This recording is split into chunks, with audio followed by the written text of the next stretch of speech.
Everyone wants to live an inspired life, yet so many people search for happiness following the footsteps of peers and taking advice from people who have different values and outcomes to which they're searching. There are people born into wealth, graduated from the best universities in the world, and there are people who have none of that and yet are living extraordinary lives full of fulfillment and reward.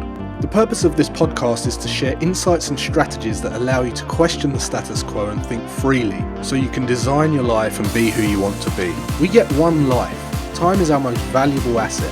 I believe that when we're free and able to focus on meaningful work, we become better human beings. This is Always Free, and I'm your host, Jason Graystone. Welcome to the leading podcast for financial empowerment and wealth creation. Subscribe to this podcast so you don't miss an episode. You can connect with Jason on social media and subscribe to the Jason Graystone YouTube channel for weekly videos. Don't forget to also subscribe to the weekly newsletter to receive frequent educational content and action steps to help you design your life so you can be who you want to be. For news on all future events and updates, go to jasongraystone.com. Well, welcome back to the podcast, guys. I hope you had a good week so far. If this is the first time you're listening, this is the number one podcast for financial empowerment and wealth creation. And if this is the first episode you're listening to, definitely go back to episode 1, because I've taken you on a journey from episode 1, sharing all the strategies in order of what I did from the age 21 to 29. So you'll get a lot of value if you go back there and start at number 1. And this episode in particular, we're in for a real treat because I've got a friend of mine, Ryan Scribner, who's come on the show. And me and Ryan have known each other for quite a few years now. I actually went over to New York and spent some time with him to do an interview on his channel a few years back, maybe 3 years ago, 3.5 years ago. And what we were talking about there was essentially my advice if you wanted to get into speculation to kind of accelerate that run to financial freedom. Because if you go and watch that video, you'll see that I spoke about that was the last piece in the puzzle for me so that I could achieve complete freedom. And there was many other bits to the puzzle before that. And Ryan has some expertise and knowledge in investing and stocks. And the great thing about Ryan's story is he's really focused on freedom. And that's really what this podcast is all about. It's not about the scratching and the clawing and the competing and the hustling and the products and plant equipment and all that kind of stuff. It's about freeing up your time. And if you could just have a bit more money, but it'd require more effort, I'm sure he'd rather have less money, right? And have more free time. And that's really, you guys listening to this podcast, I know you resonate with that. And that's really what it's all about. So welcome, Ryan, to the podcast. Thanks for coming on, mate. Yeah, thanks so much for having me. It's great to catch up with you. Yeah, I think that was probably 2018 when we met up in New York City and shot that video in that very loud construction site. You remember that with all those It was really funny because we're trying to shoot this interview and we booked this really cool place to film this video. It's like a Saturday afternoon, and right down at the street, they're like jackhammering the sidewalk. We're like, really, on a Saturday while we're filming an interview? But we made it work. It ended up working out for us. It was a cool video. And when they weren't jackhammering, it was the police sirens. Typical New York, eh? I know. Yeah. Very funny timing. So, Ryan, before we get right into the nitty gritty, tell people a little bit about what you do these days, what you're up to nowadays. Yeah, absolutely. So I would call myself, I guess, or what people call me is a professional affiliate marketer. That's like the bread and butter of my business. And so I have two main platforms where I do affiliate marketing, and that's the blog that I co-own, which is investingsimple.com. And then I'm also big on my YouTube channel, which is just Ryan Scribner on YouTube. And essentially, if I were to explain what I do in like an elevator pitch, is I'm super passionate about money, finance, and investing. And I've essentially figured out ways to help people learn the ins and outs of investing and make a great living in the process by basically generating referrals for different brokerages and investing platforms. Awesome. So when you was a youngster and you just come out of school, what did you do then? What was that like? What was your life like when you came out of school? Yeah, so for a while, I'm going to be honest with you, I had like the financial scarcity mindset, because I came from a middle-class upbringing. And then when I was 15, my parents got divorced. Both of my parents had to downsize into smaller houses. And I went right from that middle class lifestyle to that lower class lifestyle of, clipping coupons with my mom, and we were buying food with food stamps and had the government assistance. And so I had a taste of both worlds there. But I definitely had that mindset of financial scarcity of, money is a very scarce resource. You have to be careful with your money. You don't want to risk it. And so when I went into college, I looked at it strictly from a financial standpoint. And I was like, okay, what's the least amount of money I can spend to make the most coming out of college? And so what I found that to be was getting involved in the electrical trade. So I went to my community college, got a degree in electrical construction, and right out of school, I got a job for my local power utility. And so my college education, I was fortunate enough to have $10,000 set aside for my grandfather to put towards that, and that paid for most of my college. I just had to chip in a little bit of money for books and tools and things like that. So I invested a very small sum of money, about maybe $12,000 total in 2 years of my time, which allowed me to come out of school debt-free and get a job where I could make, above average income. So I ended up getting this job as a past due bill collector at my local power utility. So I was basically paid to go door to door and collect money from people who owed money to the power utility. And if they didn't have the money, I would shut their power off. So as I'm sure you can imagine, that was like my dream job. It was so fulfilling. I had people blowing cigarette smoke in my face and swearing at me and dogs chasing me. But at that point, my goal was, hey, I want to spend as little as possible, make as much as possible. So I was debt-free, living at home, and making at the time a salary of around, I think it was like $60,000. Now, the good thing is I didn't stay in that job too long. After I was in that position for 8 months, I was able to bid into a better position, which was actually utilizing my college education. It paid better, and I wasn't being chased by people and, dealing with all that confrontation. So I ended up in the utility planning department, where I would do the preliminary design work for utility work. So if somebody was trying to tie into the power grid, I would go out there and figure out how to serve them. And that job paid a little bit better. I was making like $65,000 with a little bit of overtime. It was closer to 70. And so by what most people's terms are, I, had it made. That's what everybody told me all the time, because I was 20 years old, making $70K, no college debt, minimal expenses. And so I was saving and investing a boatload of money.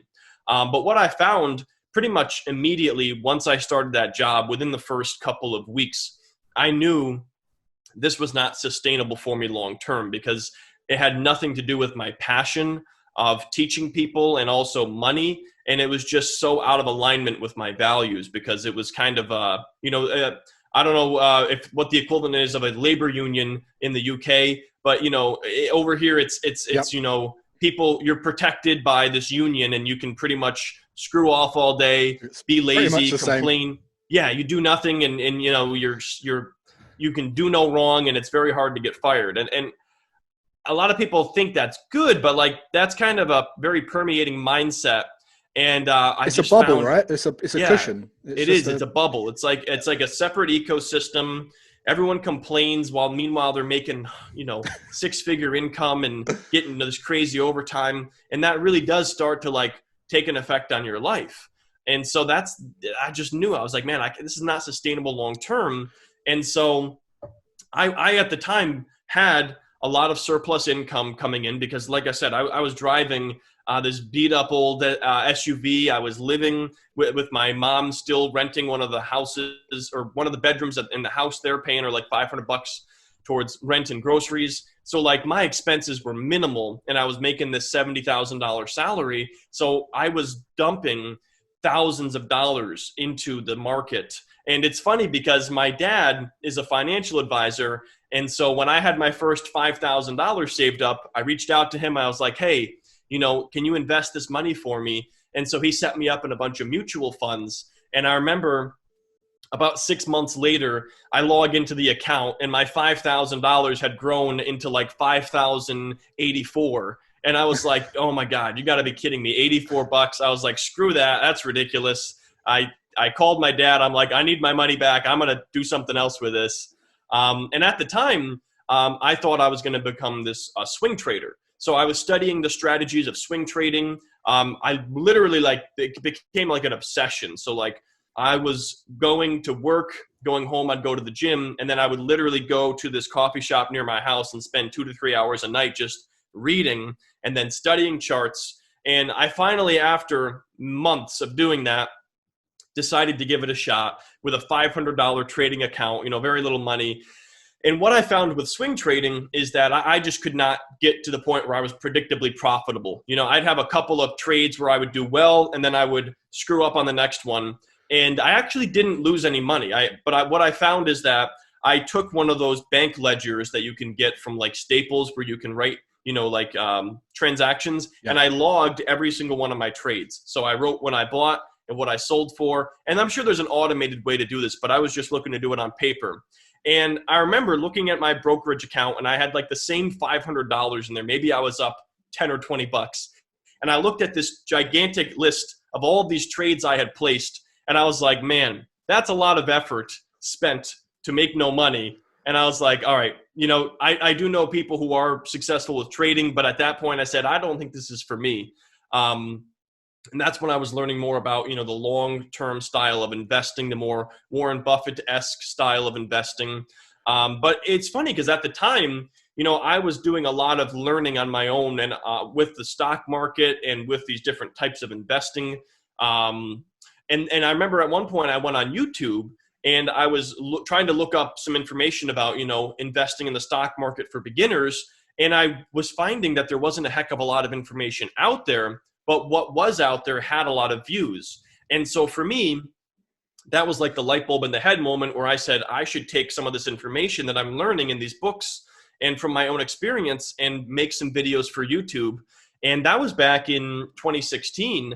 And that's pretty much where the inception of my channel was. But the interesting thing to me is that I really started this channel as a passion project because I had, decent money coming in from my job. And I just wanted an outlet for creativity and something that made me feel like I was actually like making a difference because I didn't get that from my job. I was looking for that source of fulfillment. And so that was my YouTube channel. But little did I know that was going to become this massive passive income business that would accelerate my wealth to tenfold. But starting out, I literally had no intentions of even making money from this channel. I often say that it's very rare for people to go in and make money purely from a zero-sum business. They normally end up, even if you're a sports player, even if you're like a golfer or a boxer, you end up doing promotions and campaigns and advertising, and that's serving people, right? Because if you're sitting there just looking at charts all day and numbers, and as you say, it's just as unfulfilling as being in the union, right? It's not right. Much different. You're not helping anyone. So there's this burning desire to help and feel meaning and feel fulfilled. So what I'm interested in is, why do you think you had such a fascination and a passion for money? Is there something that was missing when you was younger, or did it come from, where did that come from? It's funny because I actually don't know where it came from, but I'll talk about like my childhood a little bit. And it's funny because people who meet me and who have met my parents, I was funny. The other day I was hanging out with a friend of mine who has met my mom before, and then he met my dad, and he was like, where the heck did you come from? Because you're not like your dad and you're not like your mom. And like, I think I have a very serious demeanor. So I usually get people asking me like, oh, is your dad in the military? Is your dad, police officer? And like, I don't have any of that in my family, which is funny because I don't know. I have no idea where this, serious demeanor and then this strong desire for money came from. But I really am the first one in my family to go off and kind of carve a different path down the road of deriving money from something outside of just a 9-to-5 job. But I can remember, I was always fascinated with money when I was a kid. Like I can remember one time I was like 7 or 8 years old, and I set up a blanket fort in my living room, and I bought a bunch of it was like those things that it's like those trays with the drawers, little plastic ones, and I opened up a bank, and I asked all of my family members to let me hold their money for them. And I, at the time I said, here's what I'm going to do. You give me $20 and I just want, 25 cents a day to hold on to your money. And then my dad was like, actually, you have to pay us to hold on to the money, because he was explaining how banks worked. And I was like, what? That doesn't make any sense.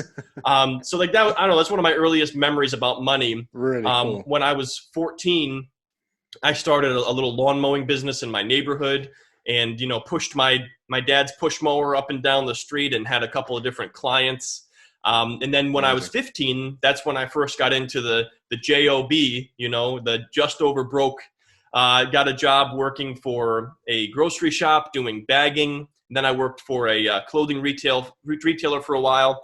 But pretty much from age 14 to when I was 22, 23, when I left my job, I was working in one way or another. And I was always so interested in money and having money and working on stuff. I was like always just into this idea of having money and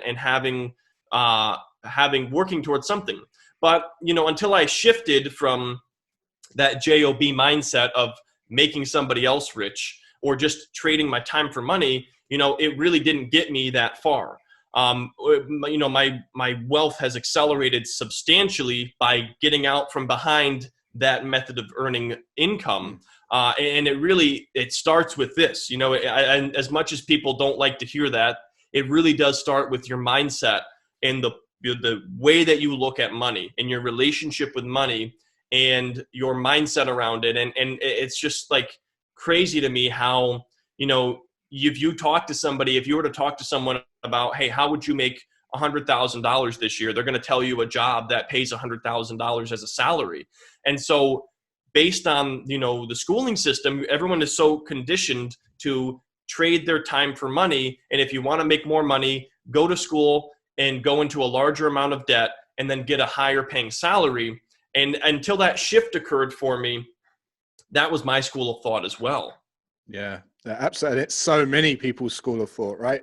I think that's one of the reasons that we do such a lot of work on mindset, because it's decisions that you make, and it's not going for the short-term gratification. It's just sometimes it's just, plucking some low-hanging fruits, but then going for exponential growth, which can take a little bit longer. But, with time as the objective, and you're giving yourself permission to work towards having more time and not keeping up with the Joneses and not showing off and all this kind of stuff before you're ready for it, it takes a lot of courage. Because we're surrounded by masses of people that are all doing that.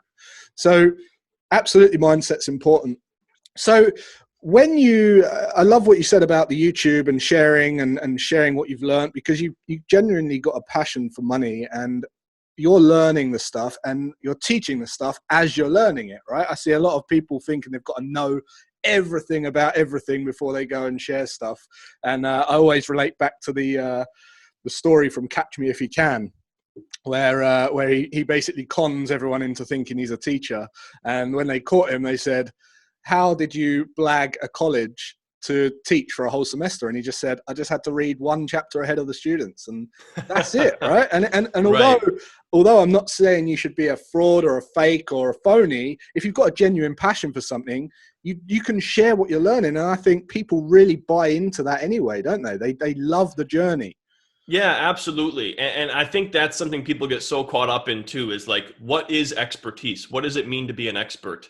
And at the time, I'm going to be honest, I did a lot of research. I knew a lot about investing, more than probably 90% did. But in many ways, I was doing exactly what you said, just staying one step above or ahead of my students. So I was reading, The Intelligent Investor and different books. I was taking my notes, and I was taking those notes and putting them into these little informative videos on my whiteboard. And so you really don't need to be like an expert at something. You can be an expert in different ways too.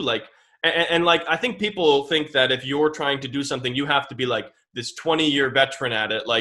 But I actually encourage people to look at expertise in different ways. Like, a lot of people value watching somebody going through the journey. Like, for example, let's say somebody is 250 pounds and they want to get down to 150 pounds. They could record themselves through that journey of, hey, I'm going to make mistakes. I'm going to have successes and failures. I'm going to have roadblocks, but I'm going to do a series of documenting losing 100 pounds. That person is not an expert at losing weight, but they're going to share with that audience the pain points, the ups and the downs, and that's tremendously valuable. Yeah. Whereas, I think a lot of people think, oh, you have to be this dietitian and this weight loss expert, to share your message with the world, and you don't. And I mean, I don't have a degree in finance. My degree is in electrical construction, and I've been featured in the Wall Street Journal, that's so kind of cool. Silly to me, or in Business Insider, because I understood that, you don't need this credential behind you to have valuable information. And most of the videos that I share are these very basic concepts of assets versus liabilities and how to get your first credit card and things like that really, it's not rocket science. It's really quite basic information. But you can tell that you've done all the work and you've read the books, you've researched the thing, and you've put a lot of effort into going and deliver that, and people respect that. And you're very honest about, I've just learned this, this might not be right, it might not be for you, but it's what I've found out. The dogs are barking. But ultimately, what you're doing by doing that is you're showing every side of yourself. So there's no way, I mean, what I see a lot of people who are trying to be, this kind of false pretense and be the best and everything's great and they know everything, they stand to fall the furthest, right? Because as soon as there's a saying, right? Never meet your heroes, because you kind of have them on this pedestal and you look up to them, and if anything goes wrong and they, and you see in something in them that actually you didn't believe was there, or you was too blind to see was there, they fall, right? And it's like, oh no, they're this terrible person. They don't know this, they don't know that. Whereas if you show both sides all the time from the start, you're in for a winner. It's simple as that. I completely agree with that. And so for example, a couple of weeks ago, I was just dabbling and I put like $1,000 or it's like $500 into some options contracts. Never traded options before. And I said, you know what? I'm going to just shoot a video about this. And I shot a quick video talking about what I bought and like why I did it. And in that video, I was like, hey guys, I am not an expert at options. I have been reading about them for a couple days and I'm going to give it a shot and I'm going to see what happens. So like, I don't go out there acting like I'm an expert at options or some of these different things. I'm simply like I'm like that person on that weight loss journey where I'm like, hey, I'm trying this out. This could go well. This could not go well. And my first options trade, I doubled my money, which was cool. But then, I had that hot hand fallacy, put it into some other options, and now I'm down like 70% on that. So like I did a recent video where I talked about that. I said, hey, I doubled my money on my first options, put them into this garbage, and now I'm down 70%. So I'm probably never going to do that again. And so it's much easier to just like document and be authentic than it is to act. And I think so many people think when they try to build an influence online, they need this facade of like, I'm already a millionaire, I am rich, I am successful. And they build this facade. And really it's, a glass house at the end of the day. And if you are just transparent and honest from the get-go, there's really nothing to hide. No. There's nothing to expose, And so I think that's what people like. That's the comment I love hearing the most on my YouTube channel is like, wow, this is really just an average guy. Like I'm just an average guy. I live in an average house and I just make videos that are, objectively helpful to some people. I'm not pretending to be a millionaire or a guru and things like that. Like I am just an average guy making videos. And I think that's what inspires people so much about me is that anybody could be me. I'm not a superhero, Yeah. Totally, man. And that's so good. That's why we're so aligned, because it's so similar to my own story. Obviously, I'm an electrician as well, featured in Forbes magazine. It's just, I totally get what you're saying. It's incredible. So one of the I've known you for a few years, and then one of the things I've seen you over the time is you went into doing a lot more education, and you was producing courses, and you was producing, you had staff, and you kind of went down the route of business and building a business and all the rest of it. And what I've seen you do is I've seen you shift your mindset and focus towards passivity and leverage. So digital assets for leverage and YouTube in the form of YouTube and, affiliate income. And what I see people all the time say that passive income doesn't exist. And I think that's crazy. I think, I think you'd agree that's crazy. Having a definition of passive income is important so that you can define that it takes this much time to generate income. And I define that as being passive. However, it certainly does exist. I mean, you ask my family how we live and they'll tell you. But I think you have to be careful with the gurus out there and the big influencers saying that there's no such thing as passive income, because really you can be really good at business, but just not know how to generate passive income. You don't know how to invest your money so that it generates passive income. And I think you have to be careful who you listen to there. But what would you say to made you shift from, going after that route and becoming more free and chasing time and less money over passivity, for passivity over building an empire and everything? Yeah. So a couple of things. First of all, it just didn't align with my values. Like, if I was basically what Jason is talking about, I was going down the route of producing a course. I do still sell courses. It's a very small piece of my business now, but I was trying to go down that route of making this big course, building this whole online academy, running paid advertisements, kind of the flashy, hey, look what I've done, look at me type thing. And that required a lot of resources. It required bringing on staff. It required all kinds of complicated back and forth stuff like autoresponders and email marketing and all this stuff, and this big investment in like this digital infrastructure. And I was going down that road, but I just knew, like, at my core, like, I'm trying to sit down and like record these ads of like, because like at the time I had a Nissan GTR, which was a pretty cool car. And I'm filming a video in front of my car going like, hey, I used to work this 9 to 5. Now I drive this car. And like, as I'm doing that, I'm like, man, this is just not me. Yeah. And like, I felt like I was acting, and like I said, you don't want to act. That's not cool. And while that is all true, while I did used to work that job and now I'm driving this car, I don't know, it just didn't align with my values. And so kind of more or less scrapped that. I like built it up and then I brought it back in. Like I had a bunch of people working for me, helping me with, managing my social media accounts. And I was uploading 3 times a week and I was trying to be omnipresent across all these social media platforms. But then I realized I don't want to try to like build myself up as this, guru or anything like that. And nothing against people who do. Like, I buy courses all the time. Like, I see these people, men and women online, and I follow their story and I say, that's awesome. And I go out there and I buy that course. And generally most of them are pretty good and I learn new skills, So like, there's nothing wrong with that business, in my opinion, at all. As long as you're genuine and you're not, misleading people. All that I felt is like, that's just didn't really align with me and what I wanted to do. So number one, that was the first reason. Second of all, managing that was a lot of effort, managing a bunch of people who all manage something else and keeping track of all of these communication mediums. It was just too much. And I was like, this is way too freaking complicated. Like, there's too many moving pieces here and I just don't like it. And so I, at the time, actually was reading the book, The 4-Hour Workweek, which is, again, such a pivotal book for entrepreneurs. And I came across the 80-20 rule. And I started went crazy with the 80-20 rule. I was like, let me apply this to literally every aspect of my entire business. And I literally carved it, like I trimmed all the fat. I got rid of entire communications. I got rid of entire platforms I was trying to build on, stripped it down to what do I enjoy and what's working.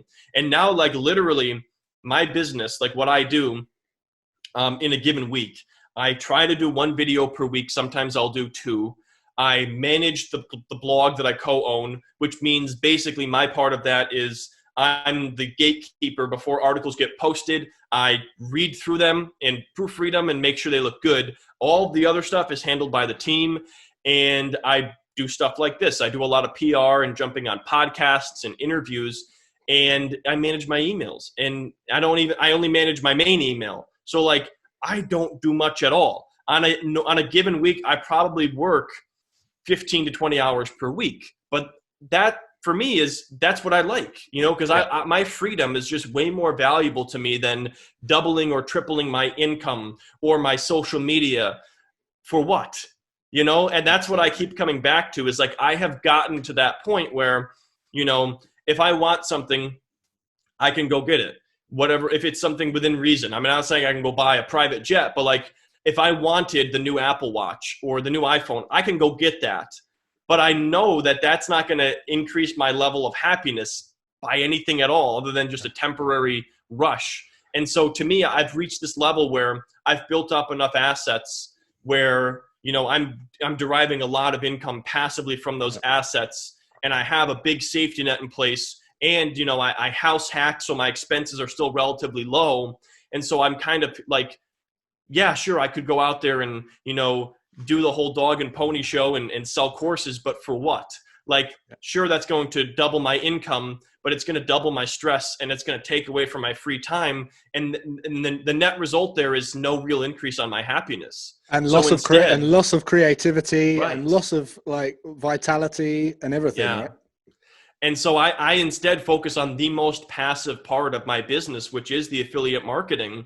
And that's basically what I enjoy doing the most. And what I love about that business too is that I just consider myself to be somebody who just passes on leads. You know, I do videos about brokerage accounts. I do comparison content, or I'm sorry, my writers do the comparison content on the blog, and then I oversee that. I don't do the writing myself much anymore. But I help people on that customer journey, and I literally just take that lead and I pass it over to Robinhood, or I pass it over to M1 Finance, and they manage that customer. They handle the customer service. They offer the product. I don't do anything. I hand them a lead. They write me a check, and that's the end of our relationship.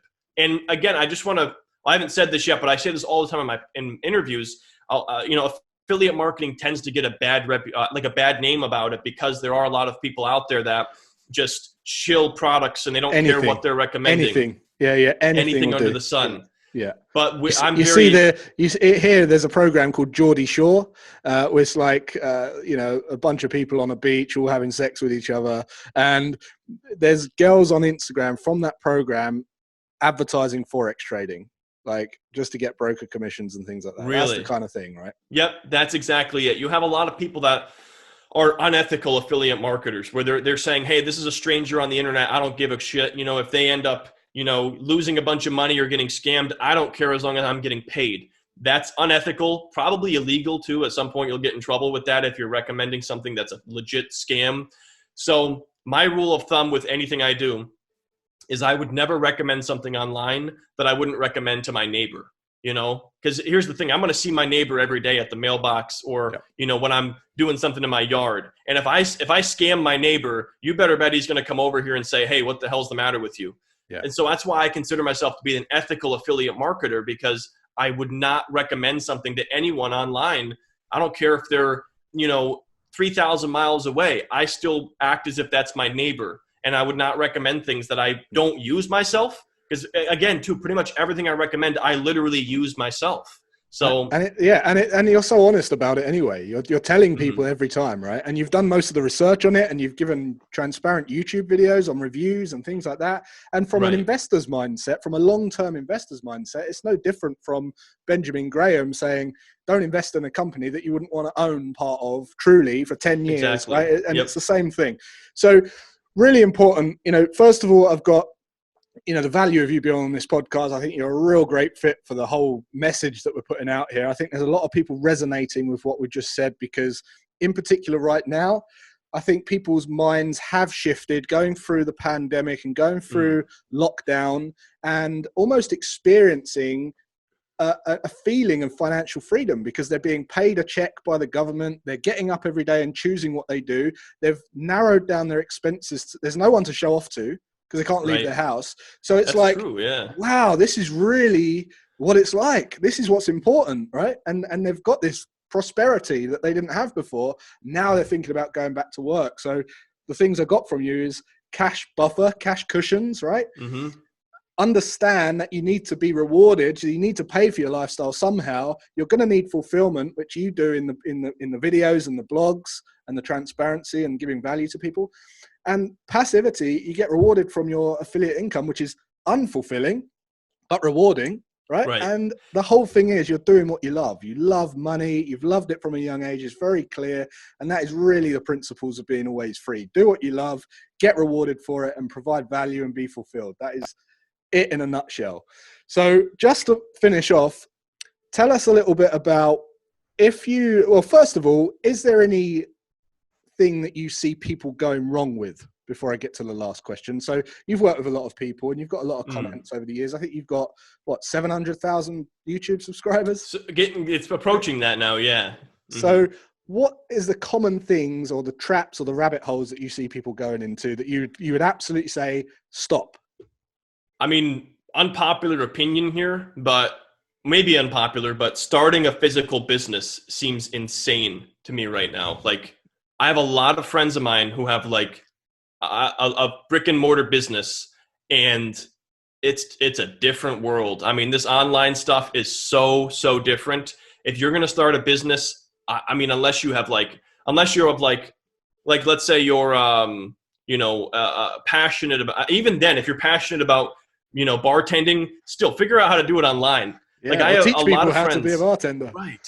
I have a lot of friends, like a buddy of mine. So for example, my barber, very close friend of mine, he owns part of the barber shop. He's part of the business. And like, he works like a dog.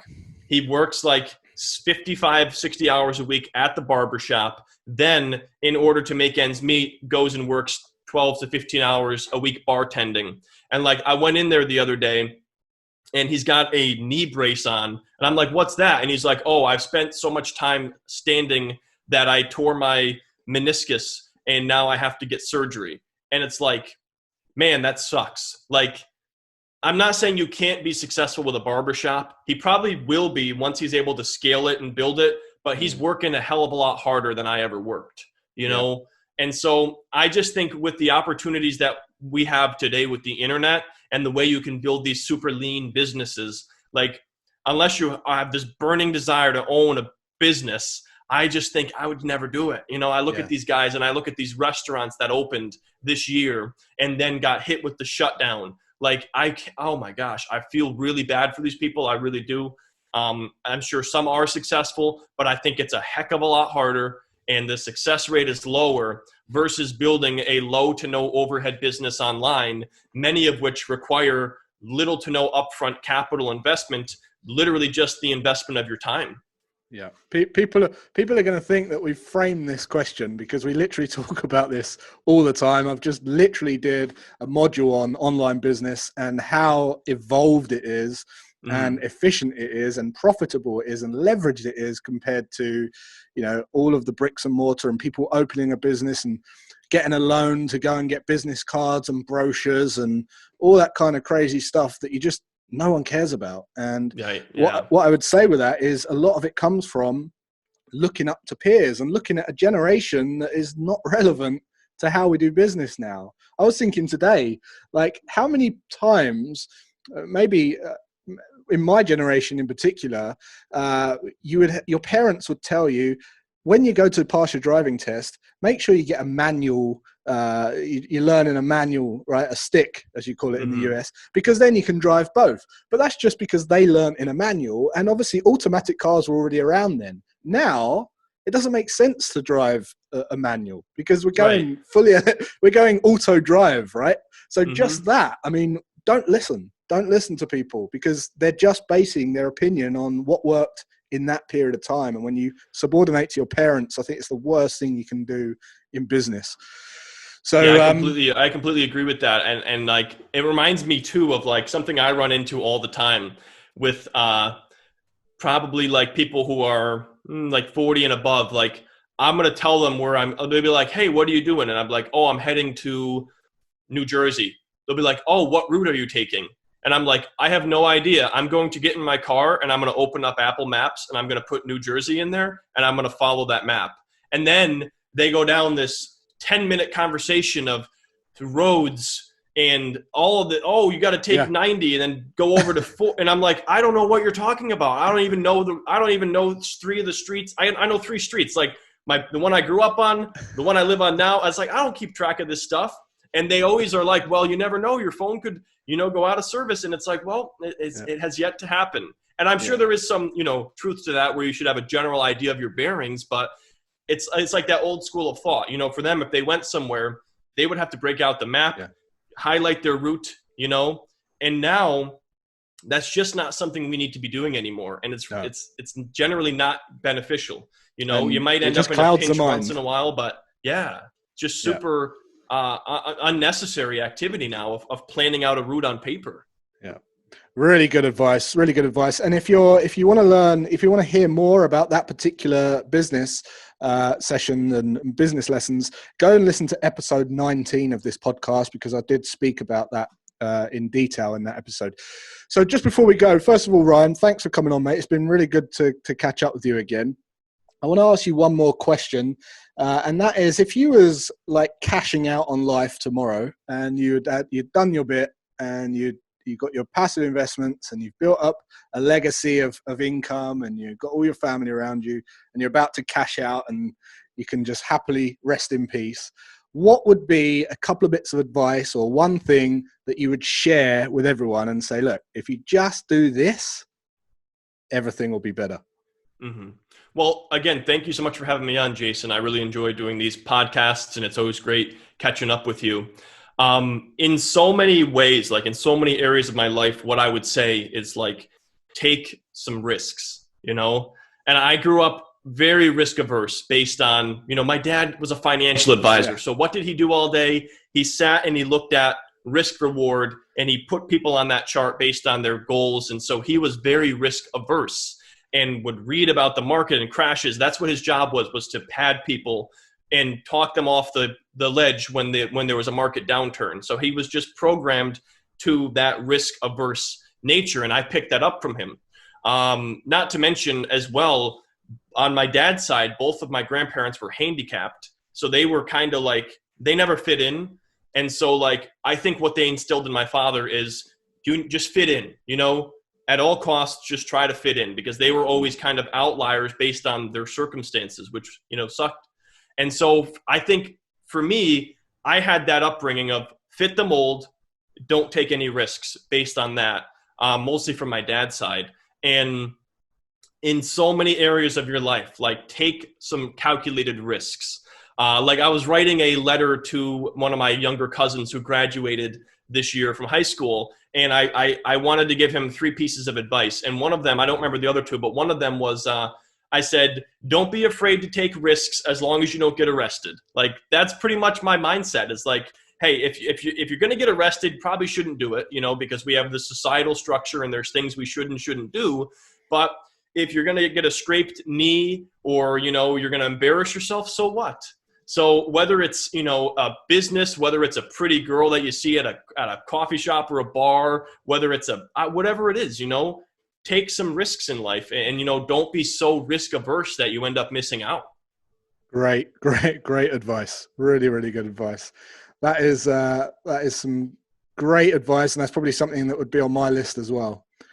Glad to hear Well, mate, it's been great having you on. Just before you head off, tell everyone where they can find you. I know you mentioned your YouTube channel earlier, but if you've got a blog, or just announce the site, because this is a raw edit. This is not getting edited or anything. It's just going up straight. So go for it. Yeah, absolutely. So, like I said, if you want to watch my YouTube videos, which is more related to the finance stuff, like how to build credit and things like that, or the basics of the stock market, that's just Ryan Scribner on YouTube. If you are looking to get into investing and you want to learn about different brokerage accounts, or how to get started, or some of these different investing platforms, the blog I co-own is investingsimple.com. Or if you just want to do some snooping and say, what the heck is this guy doing, to make money, you can check those out.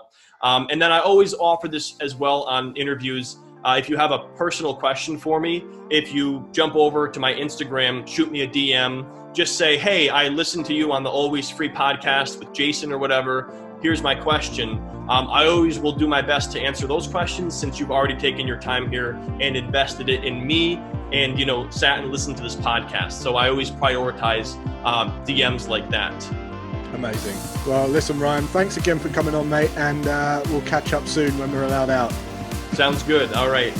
So, guys, hope you've enjoyed that. Until next week, have a great rest of your day, and I'll see you then.